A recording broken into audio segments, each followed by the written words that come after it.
Michael Nagy here with Jiggy Jag TV and DiscoveringBands.com. If everyone watches, share this video on my channel and help support the awesome bands I feature. And today I'm here with the Dev. How you doing today? Hey, hey. I'm great. How are you? Still good. Great. Oh, yeah. It's good to have everyone. And you guys want to start off and give us a little history about the band and tell us how the band formed? Who wants to start off this very deep conversation? We'll let Ryan lead it in. Yeah, we'll do that. So yeah, I mean, we're relatively young. We started off like 19, or maybe like the beginnings of the band was like late of 2018.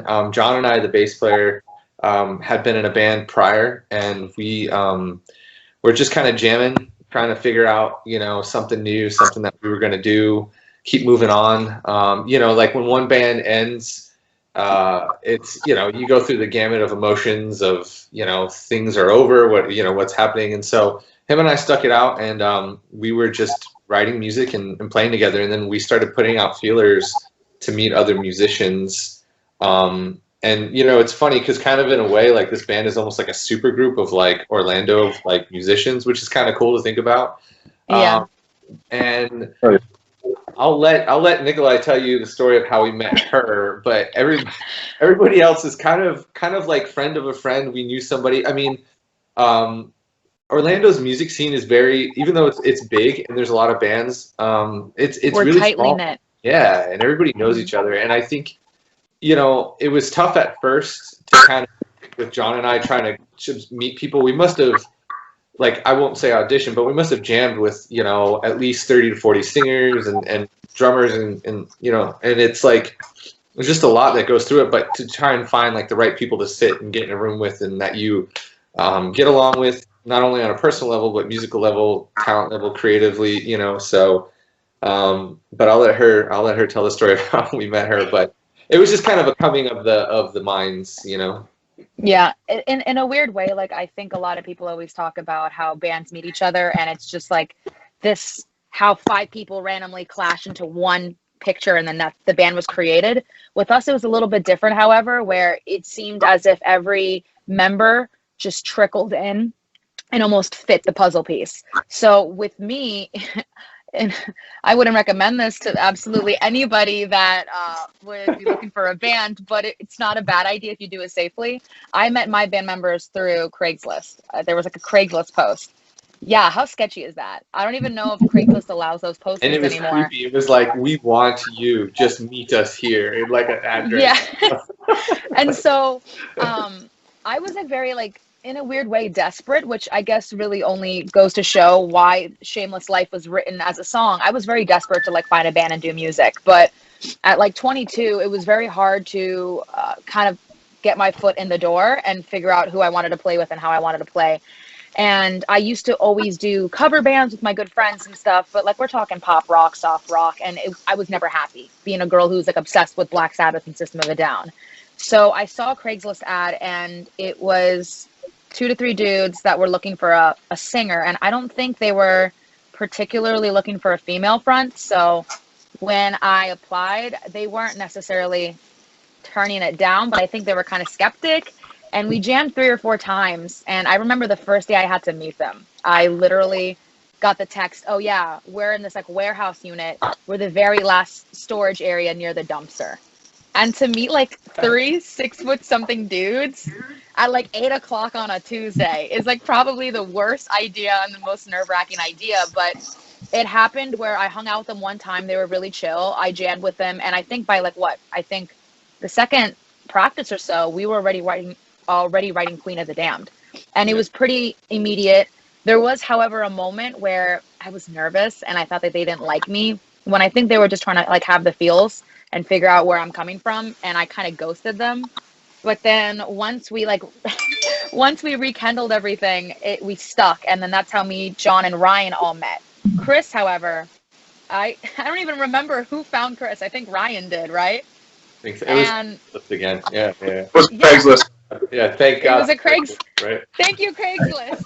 Craigslist, the musician posts. But we found Chris, and Chris, how long was it until I think you jammed with us for how long before you literally went in the studio with us to record Broken Lies? It was like 2 weeks. Yeah, I was with you guys for like 2 weeks, and then like right when I joined, you were like, "Yeah, we're going in the studio in like weeks. Make sure you know your shit." I'm like, "Okay." Yeah, and we were. I think me and Ryan.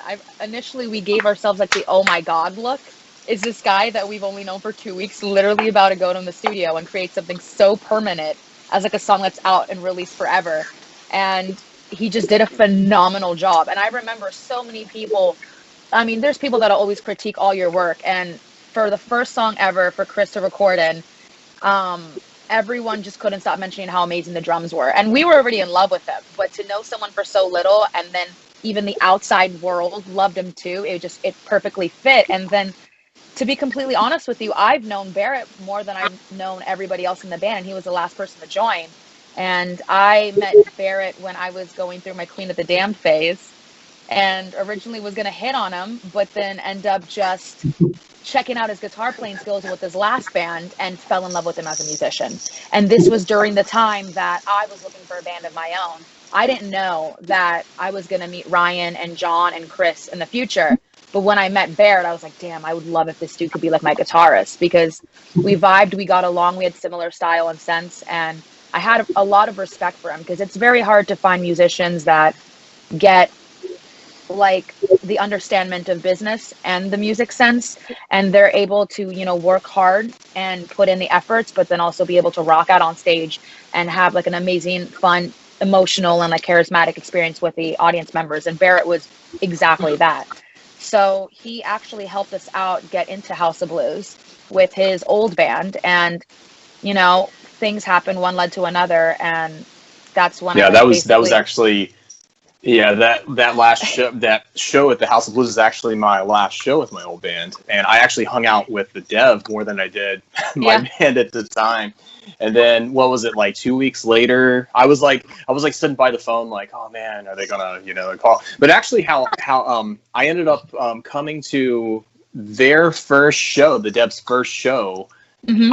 It was like their first show, and at the time I was having trouble with my old band. I was like, you know what, I'm going to go network. I'm going to go try to find some, you know, other people. And so she has, you know, she gets me on Snapchat. She's like, hey, you know, like we're having a show, you know, our first show come out. So I was like, you know what, hell yeah, I'm going to go. And I was literally at the first show, you know, so it's kind of, it was crazy because before my band had a show, I saw his band, and I think it was like their first time as a 4-piece band. And then he was literally at our show, and one of his like I remember someone told him, they're like, dude, why aren't you in a band like this? And so it was kind of already being put into the universe, and the foreshadowing was totally there. By House of Blues, I remember my bandmates were asking me like, yo, who is this dude you're nonstop hanging out with? Because normally I'm always annoying Ryan or Chris or John and just being silly. But I was literally like hip to hip with Barrett, and we were just talking future and everything. And he was kind of talking about how like they were thinking about parting ways, and this might be like their last big, you know, grand performance. And I was like, dude, when can you audition for the band? When can you play with us? And I think he had a week to figure out like a song or two. And then by the second week, he was already in the band. Like 2 weeks. And then like 2 weeks after that, like I played the first show, you know, as, you know, we played our first show as, you know, the Dev as you see it today. So, So our first show ever was February 24th of 2019. And we were considered a full band by like April, I think. So it was a little bit of a process to get everybody in there. But one thing that I can say is we probably jammed with a lot of people. But for some odd reason, when I joined, when Chris joined, when Barrett joined, because we were like the last 3, you could just see how everything like clicked and like meshed well with everybody. And it wasn't even like a questioning thing. It was just kind of like, Chris, you're in the band. Barrett, yeah, you're in the band. And I remember for Chris and Barrett, they never even got like a confirmation that they were in the band. It was just, you're in the damn band. So I had to ask. Yeah, well, I think Chris was the same way. It's kind of like, so am I in? Like, what's going on here, you know? Yeah. Exactly. Now I want to ask, for being a pretty new band, how have you guys gotten the word out so much? Because I see your videos on YouTube and stuff got a ton of views. We definitely bump into like some really cool people. Like we have Super Dave, we have Justin of Traveling Rocker and everything. We kind of got really lucky where everyone knows how to socialize and talk to people. So we take it upon ourselves to just constantly do interviews like this, talk to fans, be on social media every single day. We post anywhere from 1 to 3 times a day, whether it's stories or major posts or TikTok or whatnot. So that was the one thing that we really hit the ground running with. And I think all of that had help. I mean, we're also signed to MVK management and they do a lot for us. And they kind of just keep the finger on the pulse and try to figure out how to help us with PR or management or who to record the next video with, so on and so forth. But there's not a single person in this band that's not always on their phone or always trying to connect some way or somehow. So yeah, and hard work. Yeah, I think, that, and you have to invest like the hard work. You have to invest the time in yourself, and if you believe in the project too. I mean, there's different levels of bands. There's some that you just want to kind of be weekend warriors or cover bands or whatever, and we all take it serious, and like we also, you want to be artistic and put out merit work that you appreciate, but also at the same time, if you want to be a part of the business, then you have to dive into that, and you have to take that every single day. And as it's not necessary, I mean, it's a challenge at times, but it's also you just have to chip away at it day after day after day. And so, the goal for me as a musician, being in this band, from my perspective, is like, yeah, let's hit the ground running. Like, let's just go. Like, I didn't see a need when we first started as a complete unit to be like, oh, let's take 6 months to a year to really fine tune everything. Everybody in this band is somewhat of a seasoned musician in around the scene here. We've all had different levels of, what we've accomplished, but, it just, some projects that I've been in, it's like, okay, well, we need to take a year to rehearse and make sure it's all clicking and everybody's ready to go. But with this, it was like, the songs were kind of there, it was like, okay, you do have to get used to playing with different people. But again, because we've all been around the block a little bit, it was easier for us to do it. If this was my first band, trying to figure out who the hell I am as a musician and all that, it's different. Yes, you need to take the time. But I think with that, we were able to just kind of put the pedal to the metal and be like, yeah, all right, like, we're here at the Dev, like, we want you to listen, and like she said, we had some good opportunities playing like WJRR's like Independence Day show and stuff like that, and having our first show was opening for Vista Blanco, and then our fifth show was playing at the House of Blues. You know what I mean? So like kind of snowballed, and we were given opportunities, and that kind of takes it and catapults a little bit, further down the line where you go, oh, okay, like this band is serious, like they want to be heard, they want to get themselves out there. So yeah.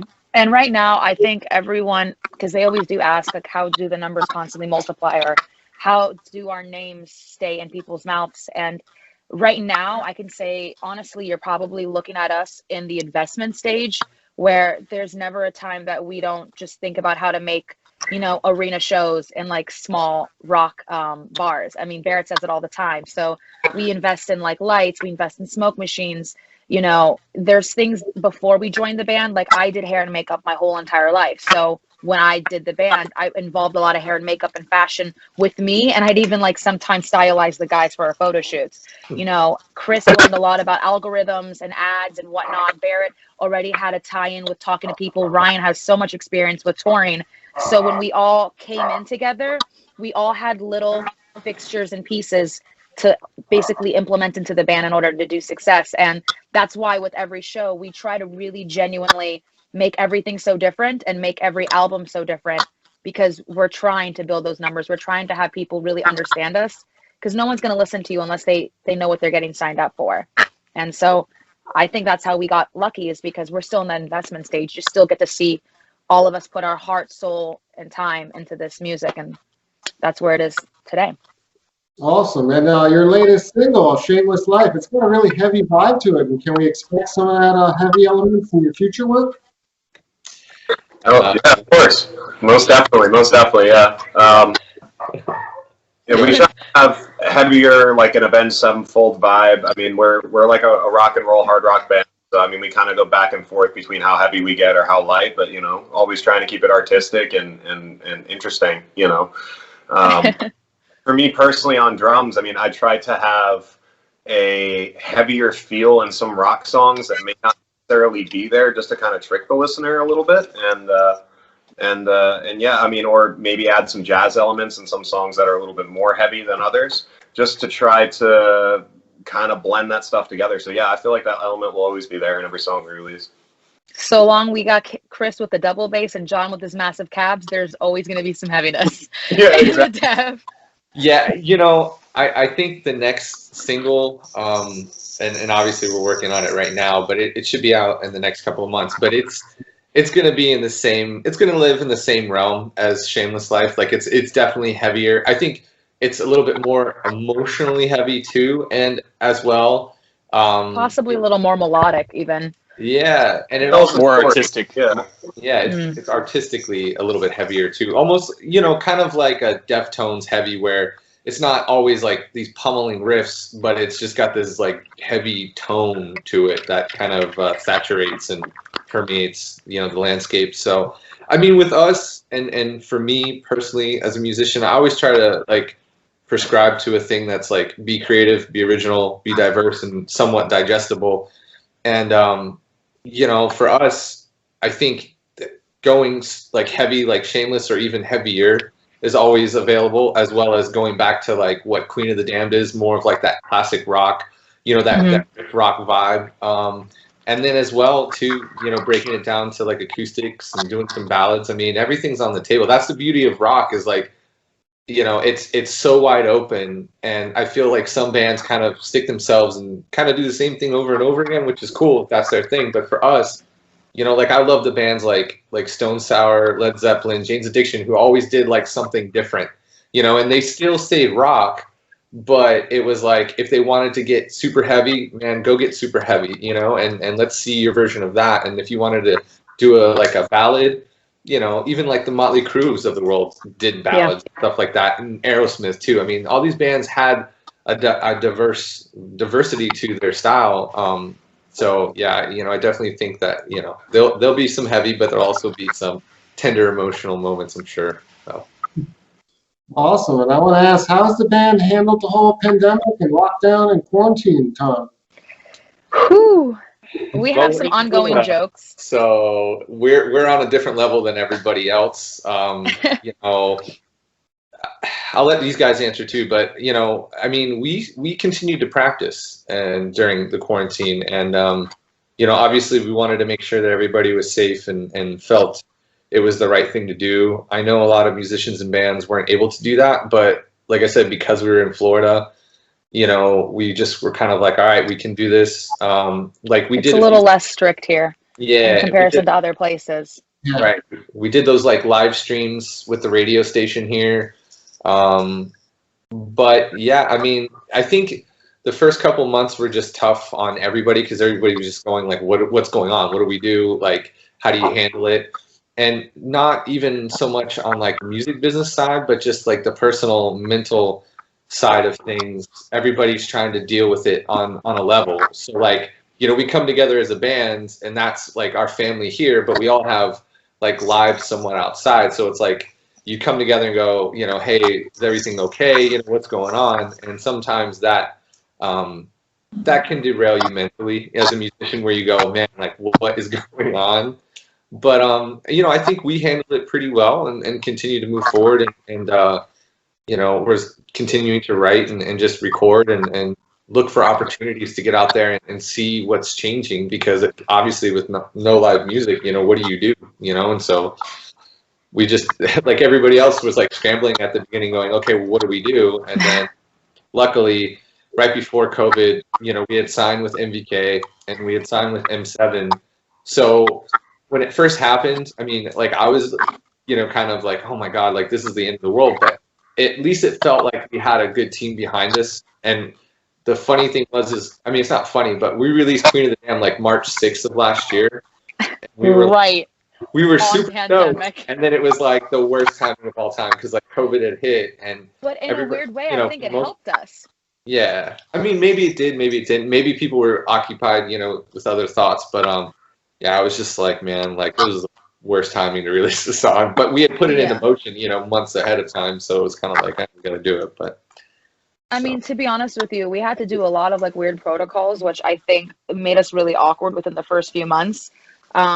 Like we have we have a video where Ryan and Barrett wouldn't handshake, so they would like tap their feet together and like hop around because like that was our form. And during the situation, not a lot of people can say that they lived through a pandemic. It happens once every 100 years or so. So I know that we were scared, but for our music to us is like an unprescribed medicine. If we don't have it, like I think we'd all honestly go insane. So the option of just not practicing and not moving forward somehow or some way with the band it wasn't on the table. That couldn't have happened.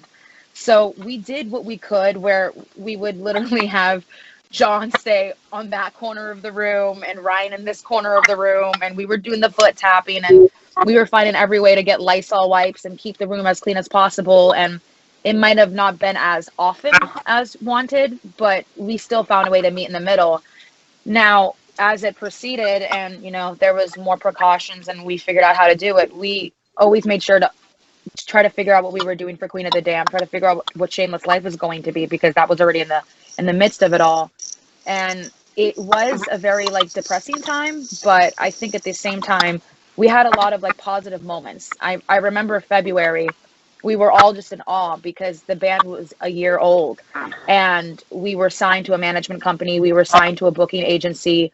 This Queen of the Damned music video that we shot with Aaron Berkshire, who also has filmed a lot of amazing bands, bigger bands like Black Veil Brides and Modest Mouths. He shot our music video. So there was a lot of good there. When we released the song, I think we were all very nervous for Queen, but in a weird way, and this is what a lot of people would even mention to me, everyone was stuck at home and artists weren't releasing the first month or two because I think, especially in California, there was a very big shutdown and people it was stagnant. People weren't moving.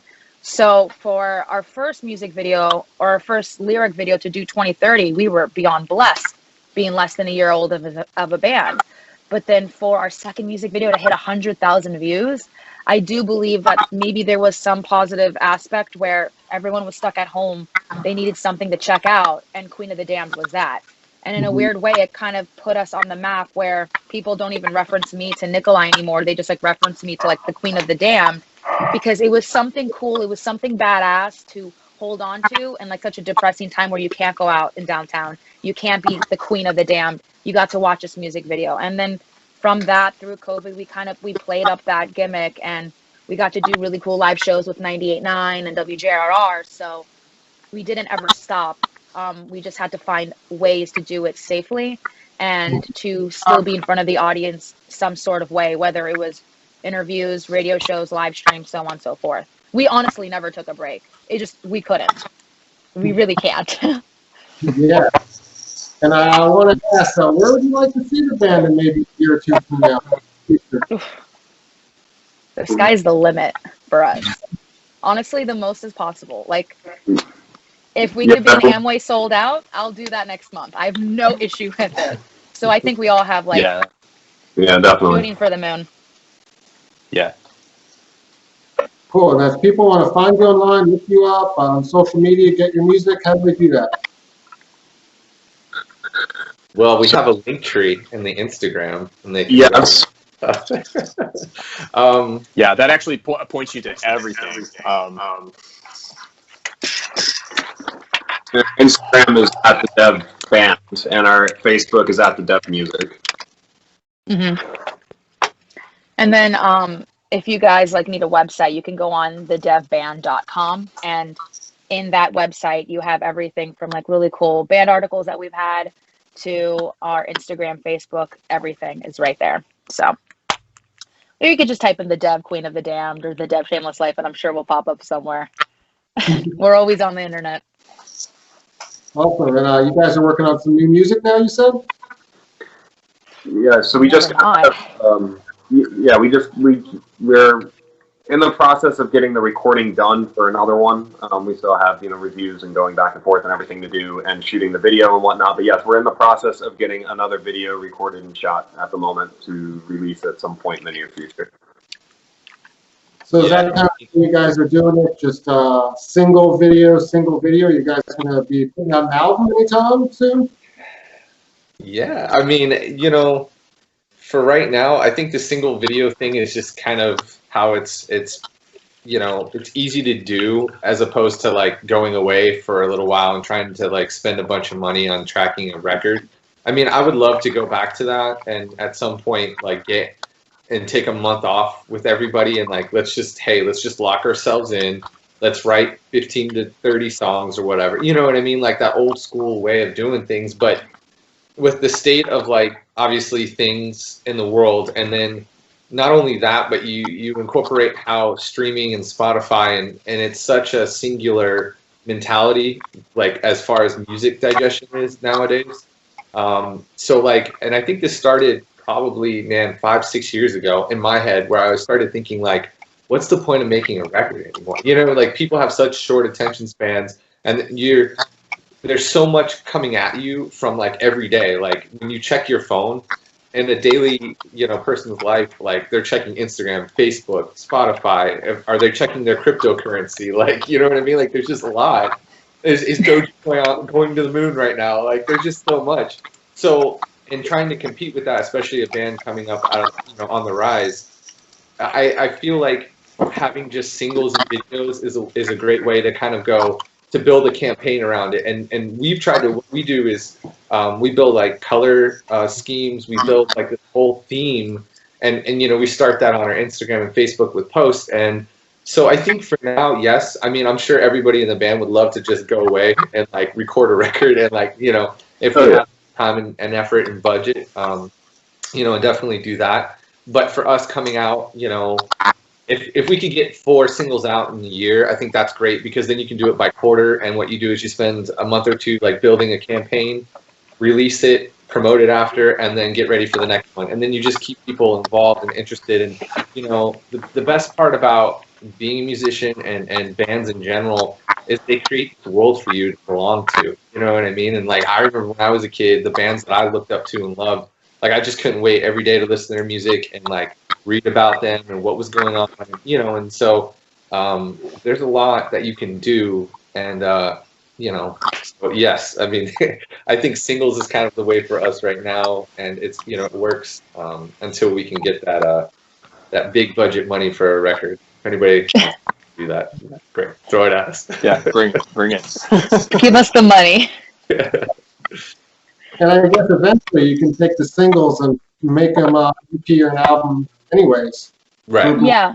Yeah, do like compilations, yeah. Yeah, and we have enough music to probably make one. It's just, I think what makes us happier as an artist also, and I think what we can give the most to the audience member is to do those singles, because as Ryan said prior, we are like a very like full production kind of band. So a song is never just a song with us. It's a song, it's a music video, it's 2 to 3 shoots, it's a whole entire vibe. So every time you submerge yourself into our music, you're submerging yourself into like a different story or the play on to the next part of the story. And I think we like that concept because as THEDEV, our name literally means desired evolutionary vision. So as we, evolutionize with our styles of music, going from soft to heavy to dark, you can actually see the evolution of our story that we literally portray to you guys. And I think that's another reason why we love the band so much, is just because it's no longer just music to us. It's really a whole entire piece of art when it comes to imagery, to music, to the video, to everything. So you really get to fully see the whole concept. So right now our goal is about 3 to 4, maybe even 5 songs a year, just so we keep everything relevant for you guys, but we can really give you 100% every single time when we do so. Awesome. Well, I look forward to what you guys coming up in the future, and it was good talking with you, and everyone look them up. Awesome. Thanks. Yeah, Thank you so for much. having us. No problem. And for everyone watching, I've linked their music in the video description, so go check it out.